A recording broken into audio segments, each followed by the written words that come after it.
homework assignments. Get them ready.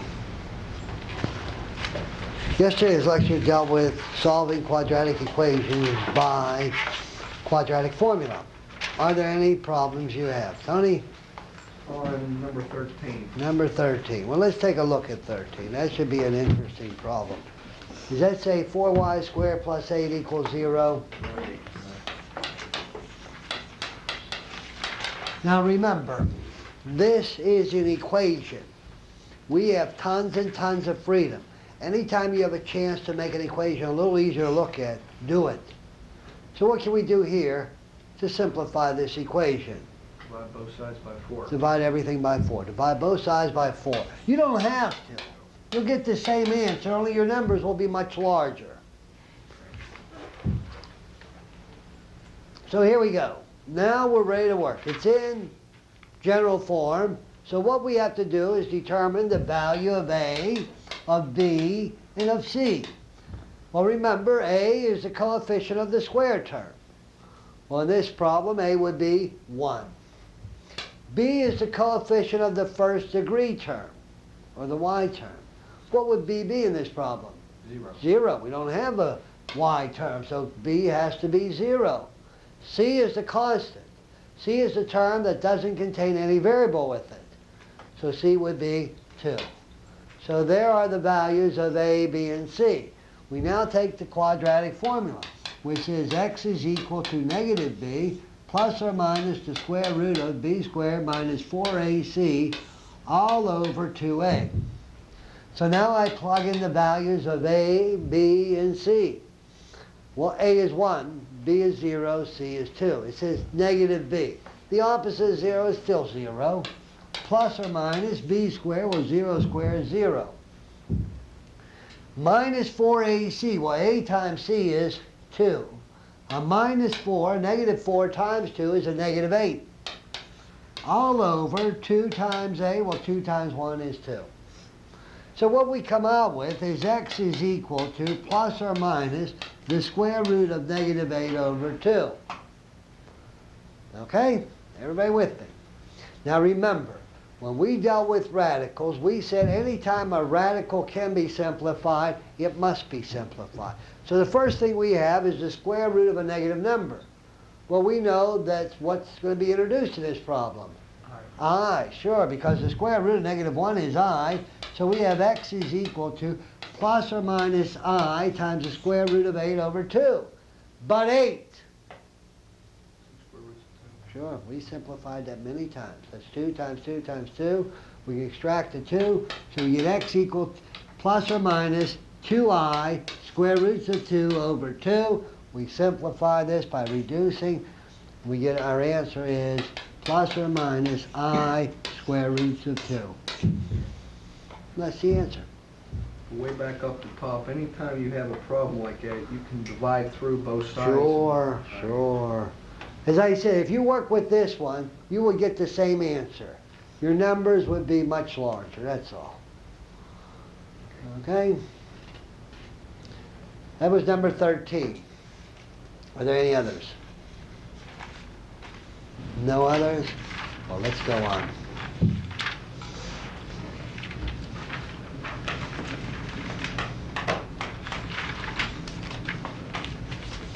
On the board, we have an equation. It says the square root of x is equal to 3. Now, anytime we have an equation, our job is to find the solution set. We want to find the value of x that will make this true. Now, you see, our variable appears as part of our, or as the radicand. What we have here is called a radical equation. Radical equation. But our job is to find the solution set. So somehow we have to get that x out of the radical symbol, because we want to know what x is equal to. So somehow we have to get it out of the radical symbol. This is an equation. We have tons of freedom.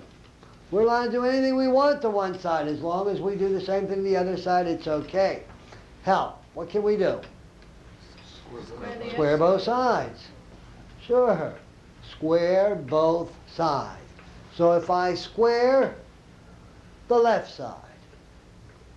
If I square the square root of x, what am I going to get? X. If I square the right side, 9. Notice what we did.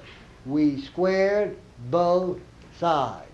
Now, in solving a radical equation, what you must do is isolate a radical. That means make sure the radical is all by itself. And then square both sides. So let's take a look at another problem. Let's suppose we have the square root of 3x minus 2 equal 7. The square root of 3x minus 2 is equal to 7. Find the solution set. Find the value of x that will make this a true sentence.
Okay, Wong, what'd you get?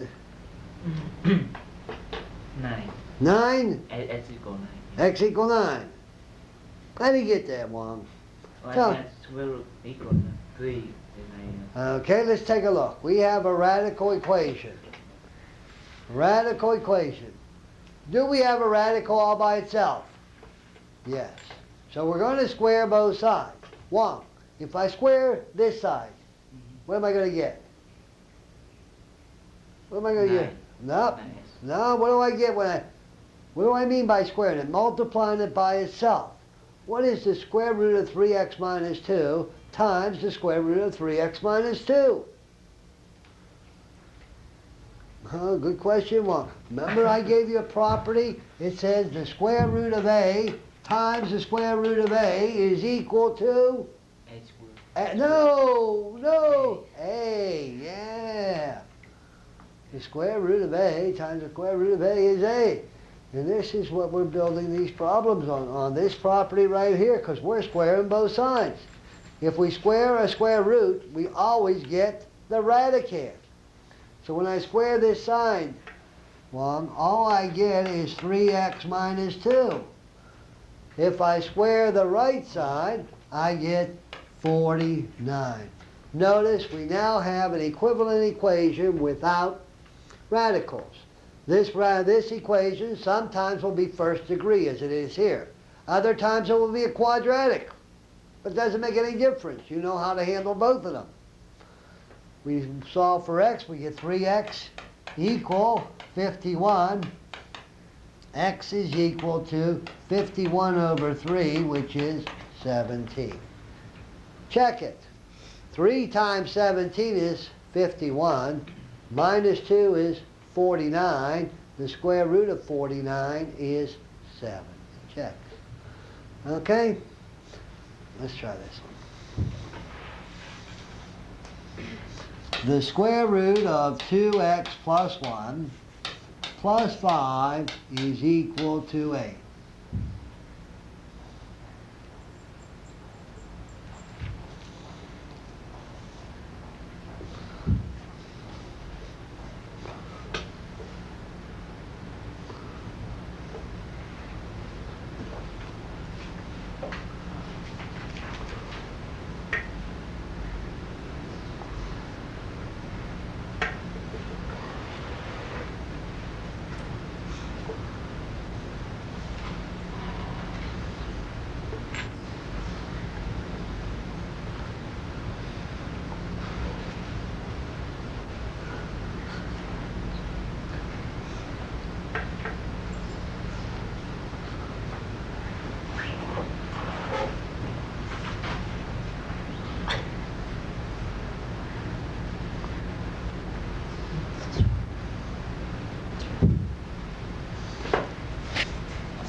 Okay, Beebs, you get an answer.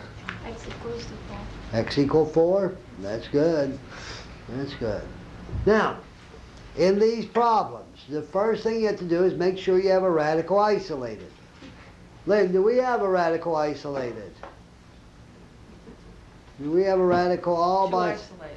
We have to isolate it. Okay. 2x plus 1. Okay, we want to get it all by itself. Well, what are we going to have to get rid of, Lynn? In order to get rid of this by itself, what are we going to have to get rid of? All we want on one side is just a radical. Oh, you want to get rid of the 5? Yeah, we want that radical all by its lonesome. That means we have to get rid of that 5. We add a negative 5 to both sides. If I add a negative 5 to the left, I get 2x plus 1. I get this. Now notice, we have a radical isolated. It's back to the previous problem. Once you get a radical isolated, Kathy, what are we going to do next? Square Square what? both sides. Hear what she said now. You square both sides. If I square this side, I get 2x plus 1. If I square the right, I get 9. So I have a nice simple equation. No radicals involved in it. I solve this. I get 2x equal 8. X equal 4. Check it. 2 times 4 is 8 plus 1 is 9. The square root of 9 is 3 plus 5 equal 8. Okay? This one isn't going to come out as pretty, but that's okay.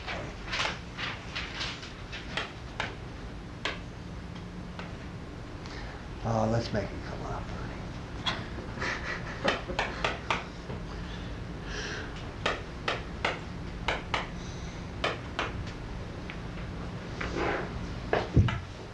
There we go. We have the square root of x squared plus 5 minus x is equal to 5.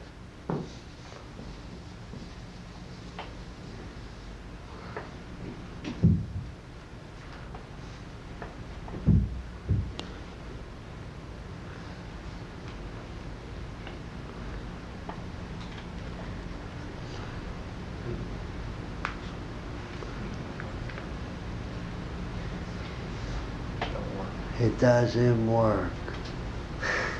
It doesn't work.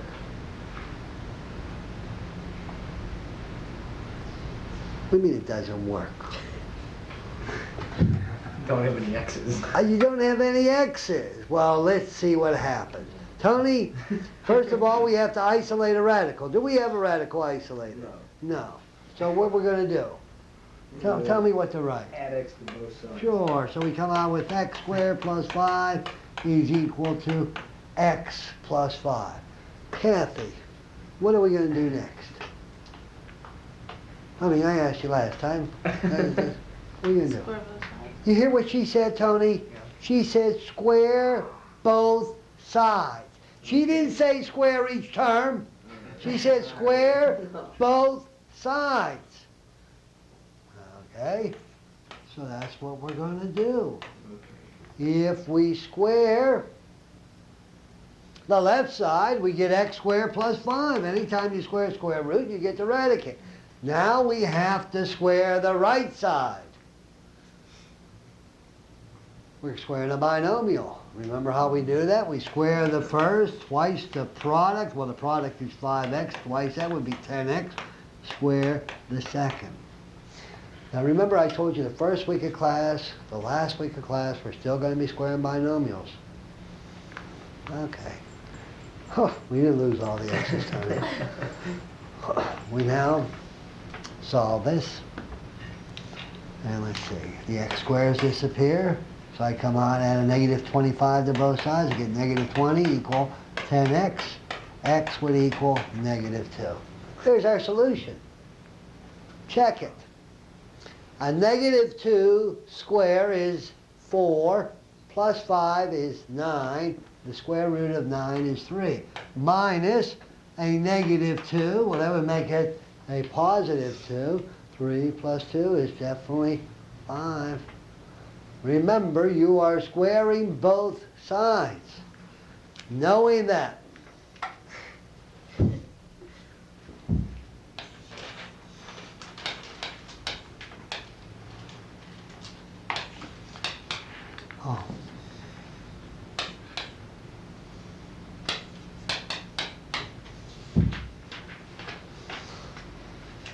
That says the square root of x squared minus 6 plus 3 equal x.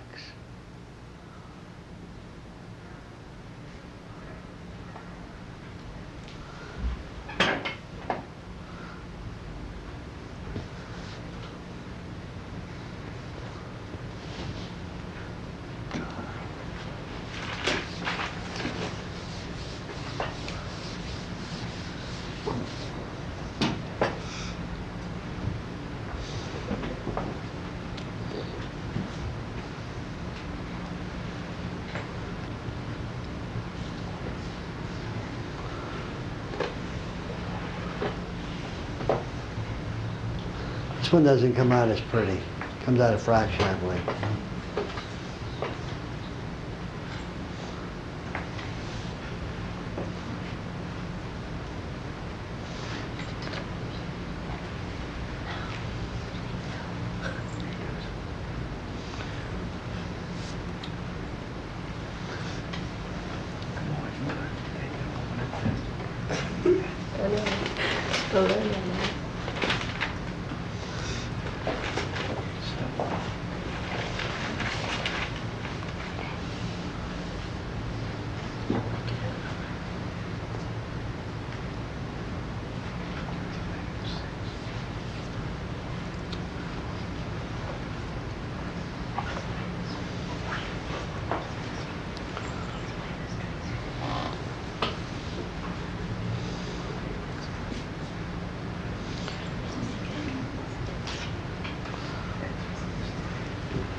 Okay. Our first step is to make sure we have a radical all by itself. Notice what I said, a radical all by itself. Well, we don't. In order to do that, we have to get rid of the 3. We add a negative 3 to both sides, and we come out with square root of x squared minus 6 is equal to x minus 3.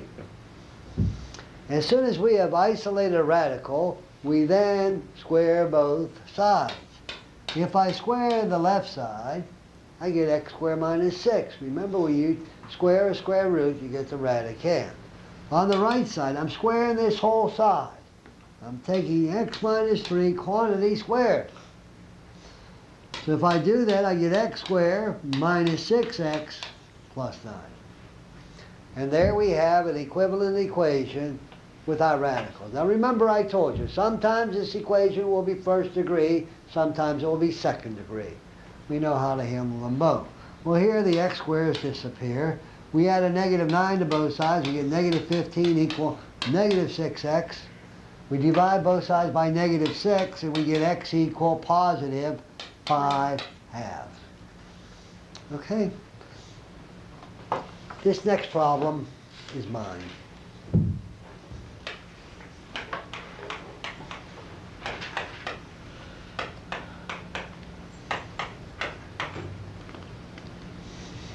It says the square root of x plus 3 plus the square root of x minus 2 is equal to 5.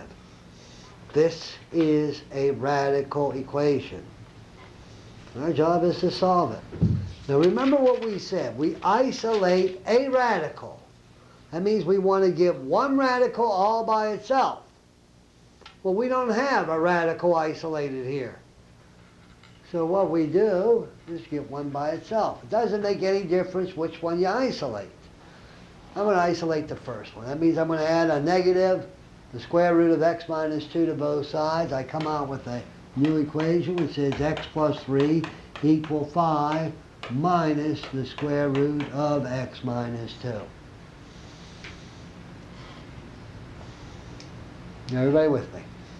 Now that we have a radical isolated, we square both sides. Well, squaring the left, no big deal there. We come out with x plus 3. But on the right, a little trouble. This is the hard part. We square the first term. That's 25. We then multiply the two terms together and double it. If I multiply these two terms together, I get negative 5 square roots of x minus 2. If we double it, we get negative 10 square roots of x minus 2. You multiply the two terms together and double it. We now square the last. Well, that's always positive. We square x minus square root of x minus 2. Wong, what do I get when I square this? What do I get when I square the square root of x minus 2? S square and No, no, no. What do I get when I square the square root of x minus 2? What did I get when I squared the square root of x plus 3? okay, S minus 2. Yeah, anytime you square a radical, you get the radicand. And there we have squared both sides. Notice what we have. We have a radical. We have to isolate it. Well, let's see what happens. Over on that right, I can combine like terms. I have 23 minus 10 square roots of x minus 2 plus x.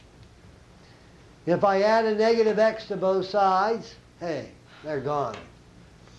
If I add a negative 23 to both sides, I get negative 20 equal negative 10 times the square root of x minus 2.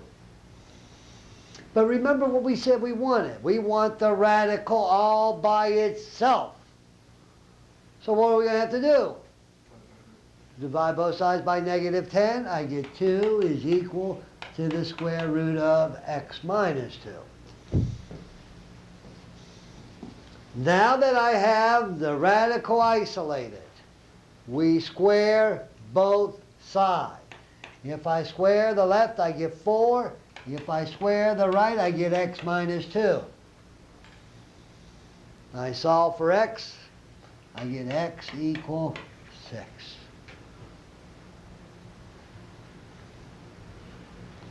X equals 6. That's the answer. Check it. 6 plus 3 is 9. Square root of 9 is 3. 6 minus 2 is 4. The square root of 4 is 2. 3 plus 2 is definitely 5. Now, in solving radical equations, you isolate a radical. You square both sides. And you do this as often as necessary to get rid of all the radicals. Now, the hardest part of this problem, without question, is squaring this side. Now remember, if you take the quantity a plus b and square it, and this is where we started. How do you square this? Well, you square the first term. It means multiply it by itself. A times a is a squared. Same here. Square the first term. 5 times 5 is 25. Then you multiply these two terms together and double it. Well, if I multiply these two terms together, I get AB. If I double, that means multiply it by 2, I get 2AB. Now notice, this sign and this sign have to be the same. Likewise here, this sign has to be the same. We know it's going to be negative. We multiply these two terms together. Well, if I multiply them, I get 5 times the square root of x minus 2. Double it, that's 10 square roots of x minus 2. Then lastly, we square the second, we get positive b squared. Well, we square the second. Remember, it's always positive. When we square a square root, we get the radicand. Okay, let's try one.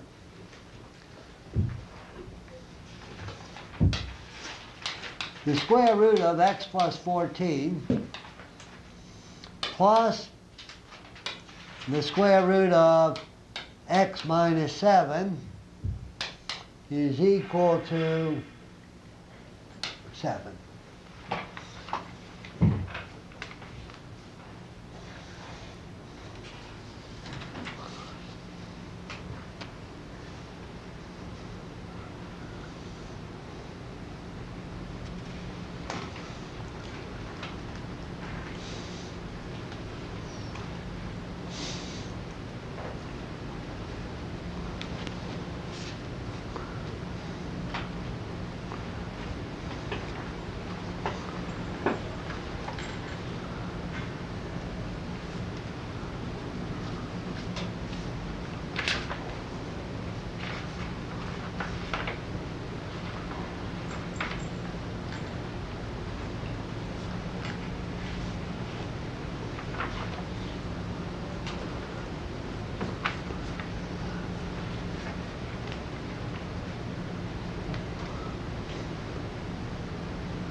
Okay, let's take a look at